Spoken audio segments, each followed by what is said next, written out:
What's going on, ladies and gentlemen, boys and girls, children of all ages? Welcome to another edition of Renegades Reviews. I am the Renegade J.J. Williams. Let me first of all apologize by the lateness of today's episode. I didn't get anything recorded over the last few days because I've just been running ragged with work and other stuff. Celebrating my birthday at Disneyland. You know, the normal for me. So, whereas this episode that I'm recording right now as I talk to you was going to be August 31st's episode, I feel like I owe it to you to give it to you today, give you a little something special, and that is that I just got home from the theaters seeing Straight Outta Compton. So that is going to be my review for this evening. Something brand new, still in theaters that you can get out there and see. I highly recommend you go out and spend your money on this. Don't look for the guy on the blue line or the buses selling the bootleg. Go put your money into the theaters and see this movie while it's still out. General synopsis is the group of NWA emerges from the mean streets of Compton in Los Angeles in the mid-'80s and revolutionizes hip-hop culture with their music and tales about life in the hood. You can't get much more straightforward than that. Starring O'Shea Jackson Jr. as his father, Ice Cube, Corey Hawkins as Dr. Dre, Jason Mitchell playing Eazy-E, Aldous Hodge as MC Ren, Neil Brown Jr. as DJ Yella, and Paul Giamatti as Jerry Heller. All six men did an amazing job in their roles. You felt their struggles, you felt their joys, you felt everything, man. This movie started in 1986, with Eazy-E still being a drug dealer, Dre and Yella working for a nightclub as the world-class wrecking crew, Ice Cube as just a high school student taking the bus to and from school, working on lyrics. Ren was just kind of in the background in the beginning of the movie as a friend, an associate of Eazy. And over time, they started to build an empire. They created Ruthless Records. They created NWA. All of their hit songs, or at least a good amount of them, are profiled in the movie. You had Boys in the Hood.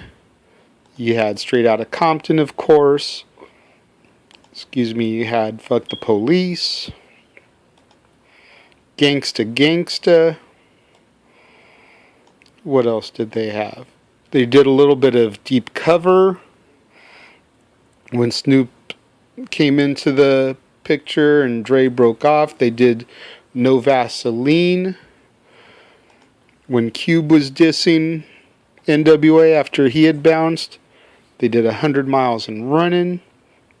You saw Tupac in the studio as it got later years with Death Row Records, working on Hail Mary and California Love, the infancy stages of Nothing But a G-Thing, all of those classic cuts from the late 80s and early to mid 90s were featured in this movie.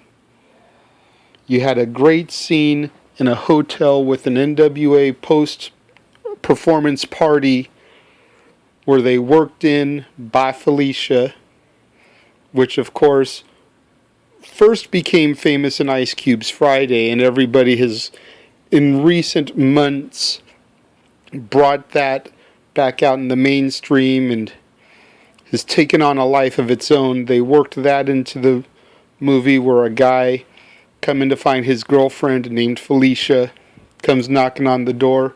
They end up throwing her out naked. And of course, the Cube character gets to be the one to deliver the line, "Bye, Felicia." But this movie had its highs and its lows. They didn't gloss over Eazy's death, but they didn't spend a whole lot of time on it. They slowly built to it, then hit you hard with it at the end so that you could get those feels. You know, just as NWA were starting to reconcile and looked like a reunion album was going to be in the works without Jerry Heller. You know, Eazy collapses, goes to the hospital, gets diagnosed with HIV, ends up passing away. I was a little bit bummed that we didn't get to see any of Bone Thugs really in this movie, but it was a cool, very well done movie nonetheless. Like I said, I highly recommend that you guys get out there, put your money down, and go see this movie. You know, if you go to Edwards or AMC, you can usually see like the first showing of the day for like $6. I went to a theater where it was $5.25 for matinees. It's not that hard to get out there and put money down and see this movie. Highly, highly recommended. I will be curious to see if it gets any kind of Oscar nominations. Highly doubt it, as movies of this type don't usually, but we might actually be surprised at this one. That's going to wrap it up for this edition of Renegades Reviews. The next couple of days I'm going to give you another couple of hood movies that I've watched in recent weeks. Just need to crank out my reviews for them to go along with this one, leading up to, of course, September 1st and the beginning of the Halloween/horror movies. So be on the lookout for those reviews tomorrow and Monday. Again, I apologize for the lateness of this episode. I will try not to let it happen again. So until tomorrow, here on the Casa D18 Studios channel, I am the Renegade JJ Williams, and I will talk to you guys later.